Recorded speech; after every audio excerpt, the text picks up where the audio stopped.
देख रहे FM news और मैं हूं स्वाति चौरसिया। और आज की बड़ी और अहम खबर बेहद दुखद। अखाड़ा परिषद के अध्यक्ष महंत नरेंद्र गिरी की संदिग्ध मौत से हर कोई स्तब्ध है। पुलिस के अनुसार उनके अनुयायियों ने दरवाजा तोड़कर उन्हें फंदे से उतारा। आपको बता दें कि जो फंदे से लटक रहे थे उनको वहां से उतारा गया।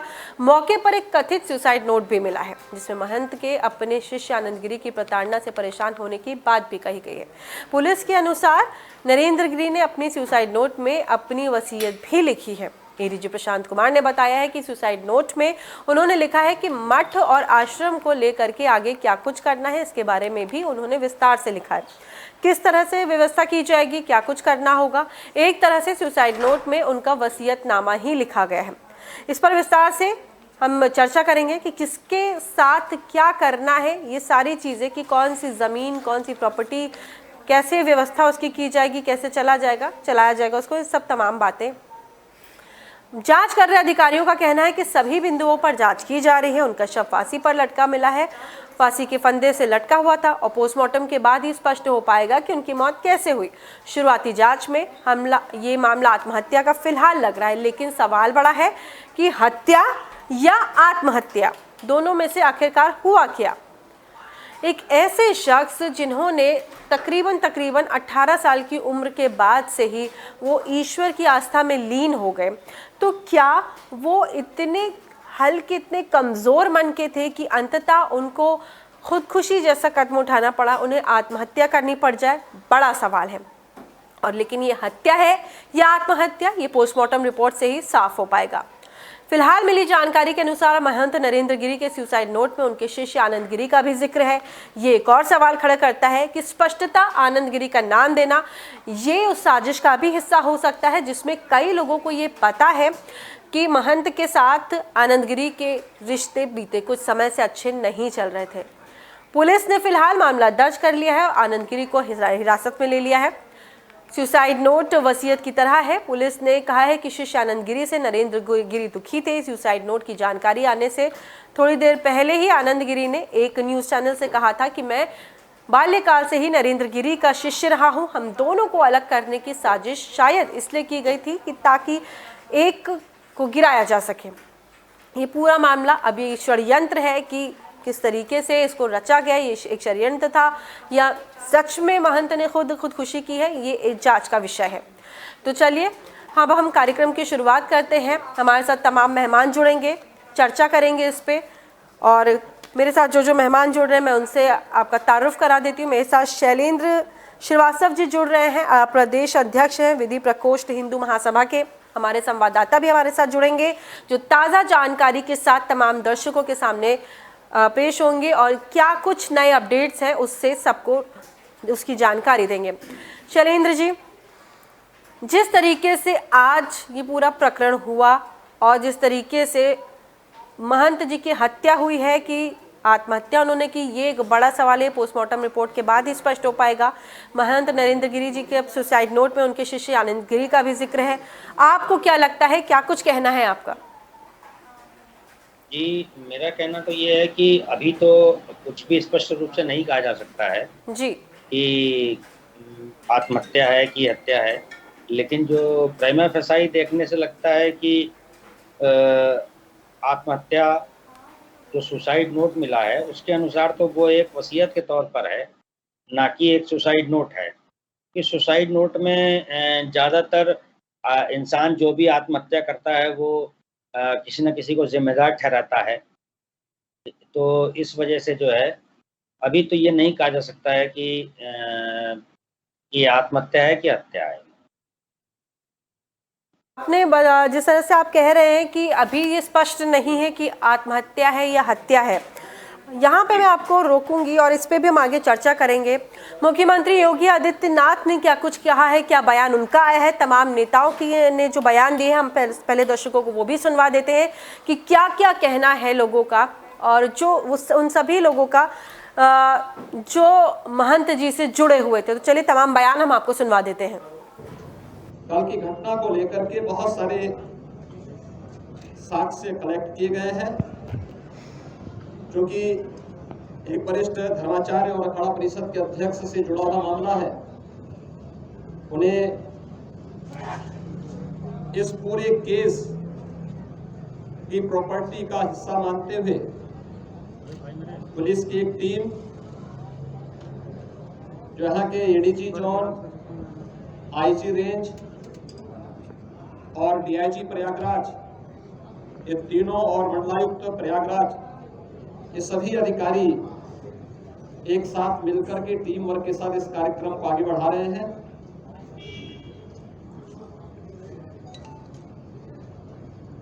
एक एक घटना का पर्दाफाश होगा और दोषी अवश्य सजा पाएगा। मेरी विनम्र अपील होगी सभी लोगों से कि संवेदनशील प्रकरण में अनावश्यक बयानबाजी से जांच एजेंसियों को निष्पक्ष ढंग से कार्यक्रम को आगे बढ़ाने दें और जो भी इसके लिए जिम्मेदार होगा उसको कानून के दायरे में ला करके कड़ी से कड़ी सजा भी दिलाई जाएगी। धार्मिक परंपरा के अनुसार पंचक होने के कारण उनके शिष्यों और अनुयायियों और अखाड़ा से जुड़े हुए पदाधिकारियों की राय है कि कल आज जनता के दर्शन के लिए उनका पार्थिव शरीर यहां पर बाघम्बरी पीठ में ही रहेगा। कल 5 सदस्यीय एक टीम उनके पार्थिव शरीर का पोस्टमार्टम की कार्रवाई वो संपन्न करेगा और उसके उपरांत जो भी धार्मिक रीति है शास्त्रोक्त पद्धति से उनकी भावनाओं के अनुरूप समाधि का कार्यक्रम यहां पर संपन्न होगा। सभी एजेंसियां अलर्ट हैं और इस पूरी मामले में हर व्यक्ति आहत है, व्यथित है। मैं एक बार फिर से दिवंगत आत्मा की शांति की कामना करता हूं। प्रदेश सरकार की ओर से, अपने धार्मिक समाज की ओर से उन्हें विनम्र श्रद्धांजलि अर्पित करता हूं। प्रभु श्री राम से यही प्रार्थना करता हूं कि वह ब्रह्मलीन महंत नरेंद्र गिरी जी महाराज को, छोटे साधु के हो चाहे किसी भी के व्यक्ति के साथ है जो जाल फरेब व्यवस्था से किया जाता है, वो आत्महत्या नहीं कर सकते। ये हमको इतना आत्मविश्वास है। और घाव हो क्या समय परिस्थिति क्या करता है वो समय जाने।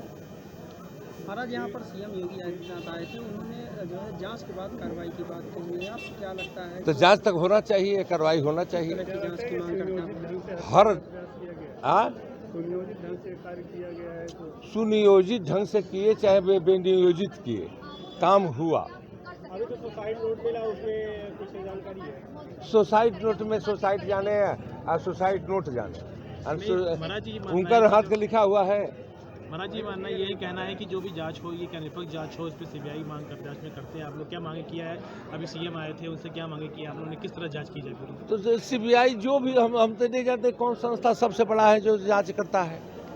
तो आप लोग क्या मांगे हैं? हमको मांग है कि सीबीआई सीबीआई से चाहे इसी से जांच होना चाहिए। उन्होंने अभी हम पढ़ रहे हैं, उसको अध्ययन कर रहे हैं। उन्होंने आत्महत्या की, लिखा है कि मैंने आत्महत्या की, और वो किसी अपने शिष्य से दुखी थे, जिसके बारे में उन्होंने ऐसा प्रथम दृष्टया लग रहा है। आप लोग की जांच पड़ताल में क्या बात सामने आ रही है? जांच पड़ताल तो अभी इन्वेस्टिगेशन हो रहा है। मैंने आपको बता दिया। प्राइवेट कमरे में मिला था सर? नहीं, उनके जो गेस्ट हाउस है जहाँ वो रात में नीचे दिन में रहते हैं, उस कमरे में फैन से लटका हुआ था शव। ये लगभग सूचना 5:20-25 पे। आनंद गिरी का नाम जिक्र किया उन्होंने जी, उन्होंने अपने कुछ लोगों का जिक्र किया है और भी अपने शिष्यों का जो उन्होंने अच्छा किया सबके बारे में। आनंद गिरी का भी नाम है? जी, उसमें भी उनका भी नाम है, लेकिन अभी हम विवेचना कर रहे हैं। उन्होंने लिखा है कि बहुत सारे कारणों से दुखी थे और जिसलिए वो आत्महत्या कर रहे हैं। ठीक है। ये सुन करके भी विश्वास नहीं होता कि अखाड़ा परिषद अध्यक्ष नरेंद्र गिरि जी आत्महत्या कर सकते हैं। वो एक बहादुर संत थे, देश के लिए लड़ते थे, समाज के लिए लड़ते थे, देश को बचाने का काम करते थे। 1984 से मेरे उनके संबंध थे। अंतिम मुलाकात मेरी माघ मेले में हुई थी, जब उन्होंने राम मंदिर निर्माण और काशी मथुरा में मंदिर निर्माण की संकल्पना दोहराई थी और भव्य मंदिर निर्माण की संकल्पना की थी। एक ऐसा बहादुर संत आत्महत्या जैसी बात न कभी सोच सकता है, न कर सकता है। मैं सरकार से मांग करता हूं, प्रधानमंत्री से, गृह मंत्री से, मुख्यमंत्री से, कि सीबीआई जांच होनी। सरकार पर हमें विश्वास है। नहीं कर पा रही बीजेपी सरकार। इसी मामले पर ज्यादा जानकारी के साथ हमारे संवाददाता मोहम्मद अमान हमारे साथ जुड़ रहे हैं फोन लाइन पर। अमान, देखिए जिस तरीके से पूरा प्रकरण हुआ, बेहद सबसे ज्यादा तो इसको मैं कहूंगी कि सबके लिए ही आश्चर्यजनक रहा है। क्या ताजा अपडेट्स हैं आपके पास इस पूरे मामले पर? अभी तक पुलिस ने जो तफ्तीश की है क्या कुछ, क्योंकि देखिए हर पल एक नया मोड़, एक नया अपडेट निकल करके सामने आ रहा। अभी तक की तफ्तीश में क्या कुछ निकल के सामने आया? अमान जी स्वाति जी, बिल्कुल सही आपने कहा है। अभी तक कुछ किसी तरह से स्पष्ट नहीं हो पा रहा है। अभी तक सिर्फ आरोपों का मामला चल रहा है। जिस तरह से महाराज के शिष्य आनंद गिरी जी इल्जाम के दायरे में आए हैं और उनको पुलिस हिरासत में लिया गया है। जिस तरह से उन्होंने आरोप लगाए हैं महाराज के करीबियों पर, तो उनसे भी पुलिस की जांच के दौरान उनसे भी पूछताछ की जाएगी। तब कहीं कुछ स्पष्ट हो पाएगा और खुल के सामने आएगा। अमन, अभी तक क्या कुछ लग रहा है? देखिए क्योंकि कई आरोप लग रहे हैं और अभी जो लेटेस्ट अपडेट है उसमें ये निकल करके सामने आया है कि नरेंद्र गिरी केस में गिरफ्तार जो आनंद गिरी हैं उन पर एक और महंत ने आरोप लगाया है कि वो उनको हिस्ट्री शीटर भी बताया गया है। तो क्या कुछ अभी तक आपके पास जो जानकारी है उसमें क्या लगता है, पूछताछ में जो पुलिस पूछताछ करी, क्या उसमें उन्होंने कुछ ऐसा बयान दिया है अभी तक? अभी तक उन्होंने तो उनके ऊपर लगे हुए आरोपों से इनकार करते हुए दूसरे जो महाराज के करीबी बताए जा रहे हैं, उनमें बड़े नाम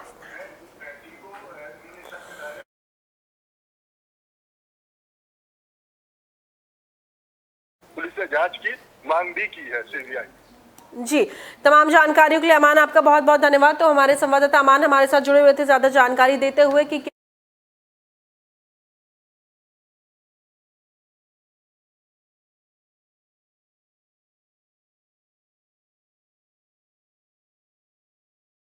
नहीं हो पाएगा कि महंत जी की ने आत्महत्या करी या उनकी हत्या की गई और उसके बाद उनके शव को फांसी के फंदे पर लटका दिया गया।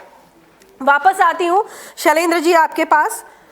सर देखिए, जिस तरीके से हम सभी पोस्टमार्टम रिपोर्ट का इंतजार करें, लेकिन क्या आपको क्या लगता है, क्या आप व्यक्तिगत तौर पे महाराज जी से आपकी मुलाकात भी हुई, आपको लगता है कि उस तरीके की उनकी पर्सनैलिटी थी कि वो ऐसा कदम उठाएं? जी नहीं, ऐसा तो बिल्कुल ही प्रतीत नहीं होता है कि महाराज जी की पर्सनैलिटी ऐसी थी कि वो कोई आत्महत्या का प्रयास करेंगे, और आत्महत्या की कोई संभावना दिख नहीं रही है। क्योंकि संत लोगों का जो जितने भी संत होते हैं उनका जो मॉरल वैल्यूज जो हैं वो बहुत ही हाई होती है, उनका विल पावर बहुत ही उच्च कोटि का होता है, जिससे कि ये नहीं कह सकते कि वो आत्महत्या करेंगे।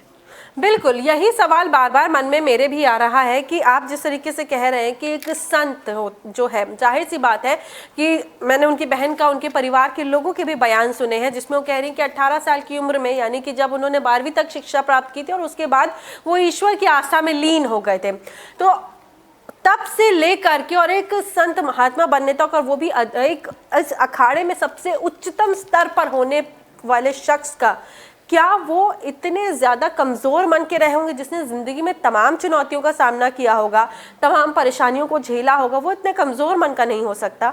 ये मानना बिल्कुल ही, कम से कम हम वो लोग जो महंत जी को जानते थे, पहचानते थे या उनके बारे में थोड़ा भी जानकारी रखते थे, उनके लिए इस बात को मानना बेहद असंभव है। जी बिल्कुल असंभव है, क्योंकि आत्महत्या का प्रयास उन्होंने किया हो।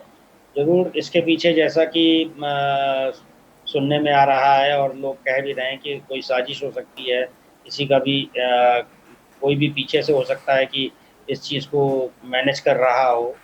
ये तो सारी बातें, इसके लिए हिंदू महासभा की तरफ से, हिंदू महासभा जो है वो माननीय मुख्यमंत्री जी से अनुरोध करती है कि इस प्रकरण की पूरी जो है सीबीआई जांच कराई जाए, जिससे कि जब इंडिपेंडेंट इन्वेस्टिगेटिंग एजेंसी इस जांच करेगी तो ही सच खुल करके सामने आएगा। जैसा कि अखिलेश यादव जी ने इसकी जांच जो है एक सिटिंग जज से कराने की बात कही है, लेकिन मेरी राय में और हिंदू महासभा की तरफ से मैं ये कहना चाहूँगा कि इस प्रकरण की, इस आत्महत्या या हत्या जो भी है, इस जी। प्रकरण की पूरी सीबीआई जांच की मांग होनी चाहिए। सीबीआई जांच की मांग है हमारी।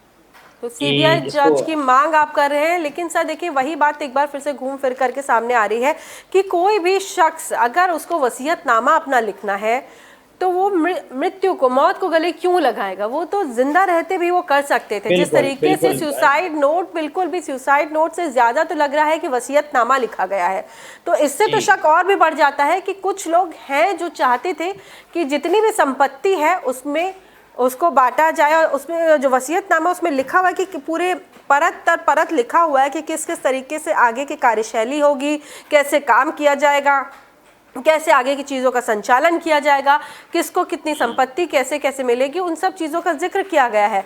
इससे तो ये लगता है कि सोची समझी साजिश के तहत महंत जी के साथ इस तरीके की अप्रिय घटना घटी है। बिल्कुल आपका कहना बिल्कुल ठीक है कि ये एक सोची समझी साजिश के तहत ही हो सकता है, क्योंकि वसीयत तो इंसान अपने जीवित रहते हुए वसीयत कर सकता है कानून के अनुसार, और वो वसीयत जब तक वो जीवित रहता है तब तक उसका कोई मतलब नहीं होता है। उसकी मृत्यु के पश्चात ही उस वसीयत में जो भी लिखा होता है उसका क्रियान्वयन होता है। तो ये बिल्कुल आत्महत्या का केस तो नहीं लग रहा है। प्राइमा फेसाई जो हम देख रहे हैं कि मतलब फर्स्ट इंस्टेंस जैसे कहेंगे आप, हम लोग लीगल टर्म में प्राइमा फेसाई कहते हैं, तो उसके हिसाब से तो आत्महत्या केस नहीं लग रहा है। और सबसे बड़ा जो एक बिंदु है कि इतने बड़े महंत जी आत्महत्या नहीं कर सकते जी, क्योंकि महंत और हम जितने भी होते हैं सभी बहुत ही मनोबल वाले होते हैं, उनका मनोबल बहुत ही उच्च श्रेणी का होता है जी। और बेहद देखिए आश्चर्यजनक है कि एक महंत, मतलब नरेंद्र गिरी जी की हम बात कर लें कि एक शख्स, या अमूमन भी हम एक आम इंसान की भी बात करें, तो अगर उसको कुछ इस तरीके की उसके मन में ऐसी उठापटक अगर चल रही है तो जाहिर सी बात है कि उस समय वो अचानक से ऐसे कृत कर जाएगा, यानी कि वो आत्महत्या कर जाएगा। अगर मैं एक आम इंसान की बात करूं, वो कहीं पे भी चिट्ठी या पत्री या कोई नोट नहीं लिखेगा। अगर वो नोट लिख के भी जाता है तो उसमें मुख्य कि किस वजह से किया और क्यों किया, कम 7-8 पन्ने तो लिख करके कोई नहीं जाएगा, उसकी ऐसी मनोदशा ही नहीं होगी। अगर मैं साइकोलॉजिकली इस चीज की बात करूं तो ऐसी मनोदशा ही उनकी नहीं होनी चाहिए थी। कि मुझे, आपको क्या लगता है इस मुद्दे पर? नहीं, इस मुद्दे पे बिल्कुल क्या कहते हैं, मेरा कहना भी यही है कि कोई भी इंसान सुसाइड नोट में केवल 2 ही 3 चीज़ें लिखता है कि मैं किस वजह से सुसाइड कर रहा हूँ, आत्महत्या कर रहा हूँ, मैं इस सुसाइड के पीछे कौन हो सकता है या कौन है, ये चीज़ पहली। दूसरी चीज़, और तीसरी ये कि मेरी हत्या के लिए जिम्मेदार कौन होगा। बिल्कुल, और बिल्कुल। जहाँ तक ये पता चलता है कि 7-8 पेज का उन्होंने एक तरीके से वही बिल कही जा सकती है उसको, और सुसाइड पुलिस जैसा कि उसको सुसाइड नोट मान रही है, तो जो है ये सुसाइड नोट तो नहीं है, ये है तो एक वसीयत के तौर पर, तो इसको सुसाइड नहीं कहा जा सकता है। इसके पीछे जरूर कोई गहरी साजिश है। अब इसका खुलासा तो जैसा कि हिंदू महासभा के तौर पर मैं कहना चाहता हूँ कि इसकी सीबीआई जांच होनी चाहिए। सीबीआई ही इसकी जो है जांच पूर्ण रूप से कर पाएगी, और कोई भी एजेंसी जो सक्षम नहीं है कि इसकी जांच पूरी तरीके से कर पाए। देखिए एक सवाल और खड़ा होता है कि तमाम जो उनके शिष्य हैं वो साफ तौर पे कह रहे हैं कि महंत जी एक पन्ना भी नहीं ठीक से लिख सकते थे। अब यहाँ पर पुलिस, इस एंगल पे भी पुलिस को जांच करनी चाहिए कि अगर ये दावा किया जा रहा है कि वो एक पन्ना भी ठीक से नहीं लिख सकते थे, तो कोई शख्स 7-8 पन्ने कैसे लिखेगा? और उसके ऊपर जो हैंड राइटिंग है, कहीं ना कहीं कभी तो महंत जी ने कुछ ना कुछ लिखा होगा, तो उस हैंडराइटिंग को और जो सुसाइड नोट में जो हैंडराइटिंग है, उन दोनों चीज़ों को मिलाया जाए, उसको मिलाया जाएगा, तब इस चीज़ से भी पर्दा उठेगा कि आखिरकार क्या खुद महंत जी ने ये लिखा था या किसी और ने लिखा। और जिस तरीके से लिखा गया है कि उसमें जो संपत्ति है उसका बंदरबाट करने का भी पूरा जिक्र हुआ है, इससे तो यही लगता है कि कहीं ना कहीं ये एक हत्या का रूप है। हालांकि हम इस चीज़ का दावा नहीं करते, हम ये नहीं कहते कि हत्या या आत्महत्या है, ये एक जांच का विषय है। जब पोस्टमार्टम रिपोर्ट आएगी तब इसका खुलासा होगा, लेकिन जो हैंडराइटिंग है उसको भी मैच करके देखना चाहिए। शैलेंद्र जी। बिल्कुल हैंडराइटिंग, बिल्कुल सीबीआई इंक्वायरी की डिमांड हम इसीलिए कर रहे हैं क्योंकि जब फॉरेंसिक एक्सपर्ट होगा और फॉरेंसिक इन्वेस्टिगेशन होगा तब इसमें हैंडराइटिंग एक्सपर्ट जो उनकी लिखी हुई पहले की हैंडराइटिंग होगी इस हैंडराइटिंग से मिलाई जाएगी, या फिर जैसे 3 लोगों को अभी पुलिस ने अरेस्ट किया है तो अब उनकी हैंडराइटिंग से भी मिलाया जा सकता है कि उनमें से जो उनके सबसे नजदीक थे आनंद गिरी और जिनको कि सबसे ज्यादा शक के दायरे में लिया जा रहा है कि उनका कुछ विवाद चल रहा था महंत जी से, तो अब जब सबकी हैंडराइटिंग फॉरेंसिक डिपार्टमेंट मिलाएगा तभी ये पोजीशन स्टेटस क्लियर हो सकता है कि वो जो सुसाइड नोट है या विल है, जिसको सुसाइड नोट कम विल वसीयत के तौर पे कहा जा रहा है, तो ये लिखा किसके द्वारा गया है। और जबकि ये कहा जा रहा है कि वो एक दो पेज भी नहीं लिख सकते थे, तो इसका मतलब है कि या तो किसी ने लिखा है उसको और उसके बाद उस पे उनके दस्तखत करवाए गए हैं, या फिर जो कुछ भी संभावनाएं हो सकती हैं।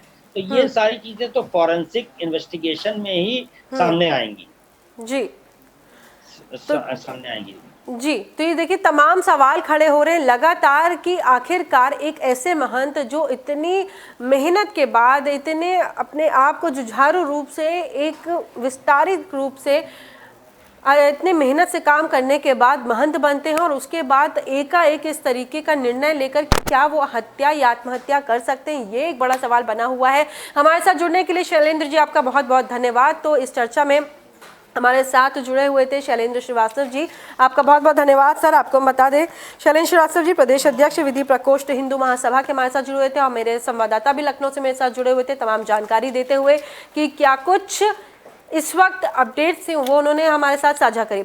तो फिलहाल इस चर्चा में इतना ही। मुझे यानी स्वाति चौरसिया को दीजिए इजाजत। आप देखते रहिए FM न्यूज़।